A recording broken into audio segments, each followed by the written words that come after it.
8 bayi yang dapat berbicara dalam belayan bunda. Assalamualaikum warahmatullahi wabarakatuh. Selamat berjumpa kembali di channel Karomah Wali yang menyajikan cerita kisah karomah dari para wali. Sebelum lanjut, jangan lupa untuk like, share, dan subscribe channel ini, serta komen membangun untuk kemajuan bersama. Dan semoga kita dalam lindungan Allah Subhanahu wa Ta'ala, diampuni segala dosa-dosa, baik yang disengaja maupun kealpaan kita. Keluarga, orang tua, anak, saudara, dan handai tolan sehat, selamat, dan berlimpah rezeki yang barokah. Amin. Dalam riwayat Abu Hurairah radhiyallahu an disebutkan, ada 3 bayi yang pernah bicara dalam buayan. Nabi Isa alaihissalam, bayi yang menjadi saksi bagi Nabi Yusuf alaihissalam, dan bayi yang dituduh sebagai anak Jurais, padahal mereka belum saatnya bicara seperti orang dewasa, apalagi mengatakan sesuatu yang hak. Namun dalam riwayat Ibnu Abbas, bayi yang pernah bicara dalam belayan ada 4.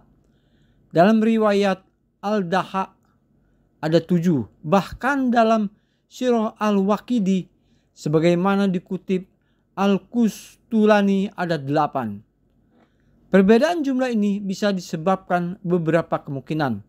1. 3 bayi dimaksud berasal dari kalangan Bani Israel. 2. Hadis itu disampaikan sebelum diketahui ada penambahan. 3.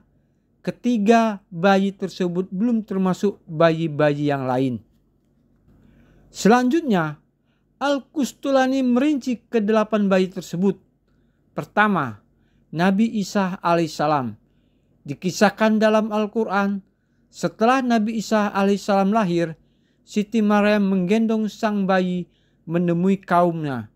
Namun, di depan mereka, Siti Maryam malah mendapat tuduhan keji, sebagaimana dalam ayat, "Hai Maryam, sesungguhnya engkau telah melakukan sesuatu yang amat mungkar. Hai saudara perempuan Harun, ayahmu sekali-sekali bukanlah seorang yang jahat, dan ibumu sekali-kali bukanlah seorang pezina."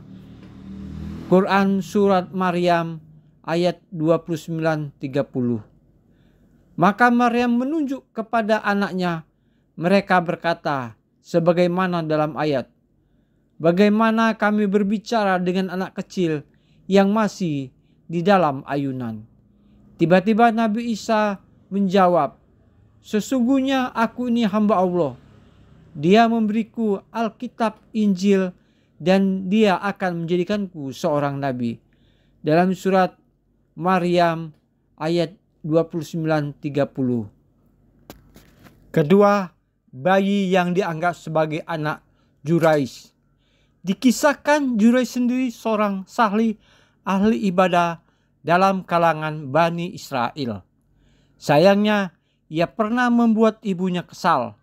Kesal karena sudah 3 kali datang untuk menjenguknya, tetapi selalu gagal. Pasalnya, Jurais sibuk dengan sholat dan ibadahnya. Akhirnya sang ibunda berdoa dan doanya dikabulkan Allah. Dalam doanya, ia memohon agar dia tidak mencabut ajal Jurais sebelum diperlihatkan kepada wajah wanita pezina. Allah pun memperkenankan doa sang bunda. Jurais didatangi seorang wanita yang menawarkan diri kepadanya. Wanita itu mencoba menggodanya, namun Jurais menolak. Akhirnya wanita tersebut tidur dengan seorang pengembala kambing dan melampiaskan nafsu dengannya. Beberapa waktu kemudian lahirlah seorang bayi. Saat si perempuan ditanya, bayi itu dari siapa? Ia menjawab, dari Jurais. Akibatnya orang-orang pun marah, lalu mendatangi Jurais dan menghancurkan tempat ibadahnya.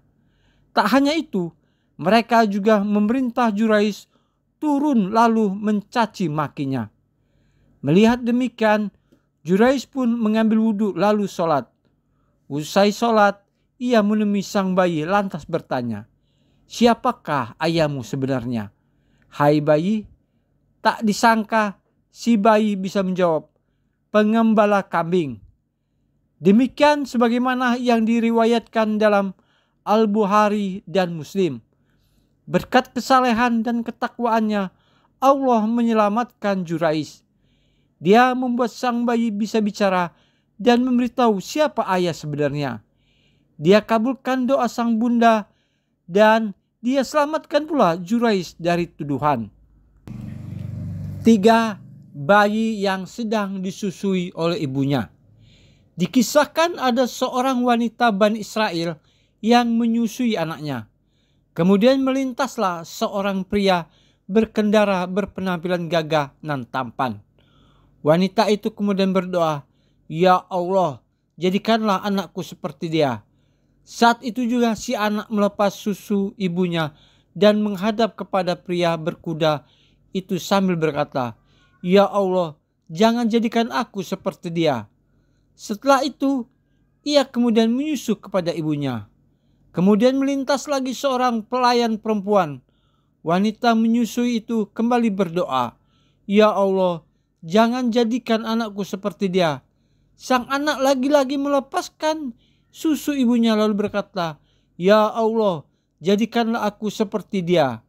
Mendengar demikian, ibunya bertanya, "Mengapa ingin seperti itu?" Si anak menjawab, "Pengendara itu seorang penguasa zalim, sedangkan pelayan perempuan tadi sudah dituduh orang-orang mencuri dan berzina. Padahal ia tidak melakukannya." Demikian yang diriwayatkan Al-Bukhari. 4. Bayi yang memberikan kesaksian atas ketidaksalahan Yusuf. Dalam Al-Quran disebutkan, Nabi Yusuf alaihissalam digoda oleh istri Al-Aziz yang bernama Zulaika. Namun Nabi Yusuf alaihissalam menolak bujuk rayunya. Alih-alih tergoda, beliau berusaha lari keluar kamar. Namun bajunya ditarik hingga terkoyak dari belakang. Keduanya pun mendapati Al-Aziz di depan kamar. Untuk menutupi keburukannya, Zulaika balik menuduh Nabi Yusuf alaihissalam.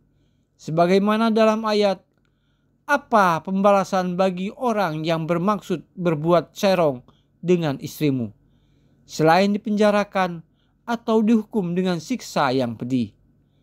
Kemudian Nabi alaihissalam menyampaikan apa adanya. "Justru dia yang menggodaku dan menundukkan diriku." Dan seorang saksi dari keluarga wanita itu memberikan kesaksiannya.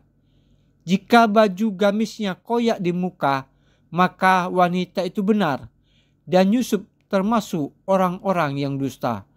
Dalam surat Yusuf ayat 25 dan 26. Keluarga Zulaika yang memberi kesaksian dimaksud adalah putra pamannya yang masih bayi, sebagaimana yang diriwayatkan Ibnu Abbas, Said Ibnu Jubair, dan Al-Daha, dan dimuat dalam tafsir Al-Tabari. 5. Bayi Masito saat Masito sendiri akan dilemparkan ke dalam wajan panas. Dikisahkan Masito adalah juru sisir anak Fir'aun yang beriman kepada Allah. Suatu ketika keimanannya diketahui oleh Raja Mesir itu. Dia pun geram dan kemudian menyiapkan hukuman untuknya. Namun Masito tak gentar walaupun dirinya dan anak-anaknya harus dimasukkan ke dalam wajan yang sudah dipanaskan. Allah pun meneguhkan keyakinan Masito melalui anak bayinya. Dia tunjukkan satu kuasanya. Dia berikan kemampuan bicara kepada sang bayi sehingga mampu mempertebal dan meneguhkan keimanan Masito. Kala itu sang bayi yang belum saatnya bicara tiba-tiba buka suara, "Wahai ibu, masukkanlah dirimu, sebab siksa dunia lebih ringan dari siksa akhirat." Demikianlah berdasarkan hadis riwayat Ahmad. 6. bayi seorang ibu di tengah Ashabul Ukhdud. Ukhdud sendiri adalah celah besar memanjang di tanah seperti parit. Jadi Ashabul Ukhdud adalah orang-orang yang membuat parit. Di dalamnya mereka menyalakan api untuk membakar orang-orang yang beriman kepada Allah. Di antara yang akan dilemparkan ke dalam parit yang menyala itu seorang ibu yang membawa bayinya. Sang ibu sempat menunda dirinya masuk ke dalam parit. Namun bayinya segera meyakinkan, "Wahai ibu, bersabarlah, sebab engkau berada di jalan kebenaran." Demikian yang diriwayatkan oleh Muslim. Ketujuh, Nabi Yahya ibnu Zakaria alaihissalam. Al-Daha menyebutkan dalam tafsirnya bahwa Nabi Yahya ibnu Zakaria alaihissalam juga bisa berbicara saat dalam buayan, sebagaimana yang diriwayatkan oleh Al-Salabi. Kedelapan, Nabi kita Muhammad SAW dalam Sirah Al-Waqidi disebutkan bahwa pada awal-awal kelahirannya Nabi SAW pun pernah bicara. Menurut riwayat Ibnu Abbas, Siti Halimah adalah wanita pertama yang menyapi Nabi SAW kecil bicara. Begitu disapi, beliau mengucap, "Allahu Akbar kabiro, walhamdulillahi kasiro, wa subhanallahi bukratan wa asila." Demikian yang diriwayatkan oleh Al-Baihaqi.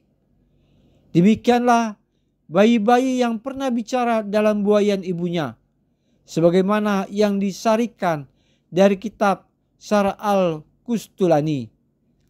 Terima kasih sudah menonton sampai selesai. Semoga mendapat pelajaran dari karomah para wali Allah. Dan komennya atas video di atas kita tunggu. Serta semoga kita semua mendapatkan berkah dan barokahnya. Amin. Wassalamualaikum warahmatullahi wabarakatuh.